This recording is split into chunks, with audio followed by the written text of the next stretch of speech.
приближавам края на своя 50 км маратон. Защо го записах?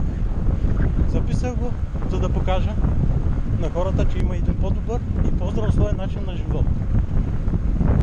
Придвижването с велосипед дава възможност на човек да поддържа своята здравословна форма до добро ниво, което много малко хора го правят в България, за което не видяхте нито един велосипедист никога.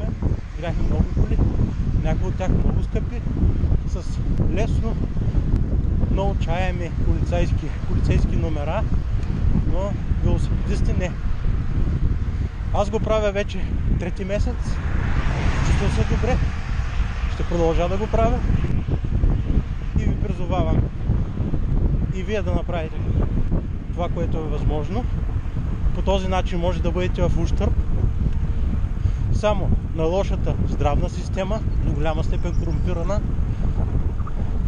Може да бъдете в ущърб на монополите, които диктуват неестествено високи цени на горивата. По този начин да спестявате от своите малки мижеви заплати.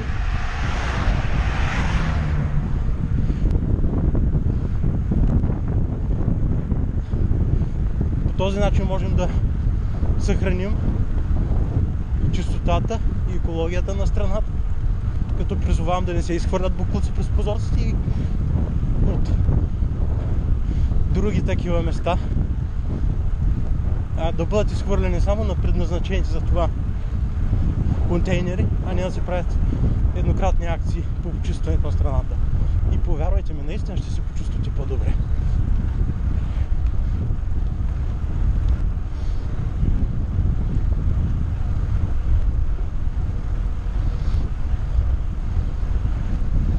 А 95 струва скромните 1,87 лв. Нямам обяснение защо. Повярвайте.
Разбира се, държавата има голяма вина за това хората да не избират велосипеда.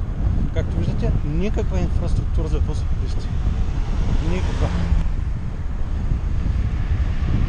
Дори поемаш риск, карайки по натоварения трафик на един такъв международен път, по който аз се движих до сега.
достигнахме къщи.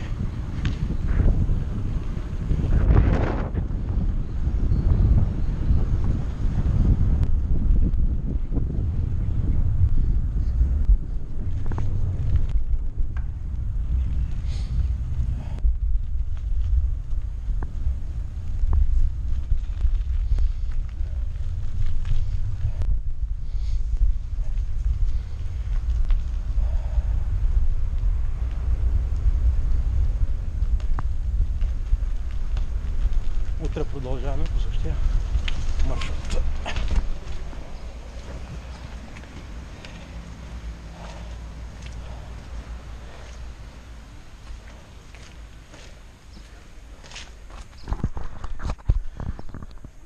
До нови срещи!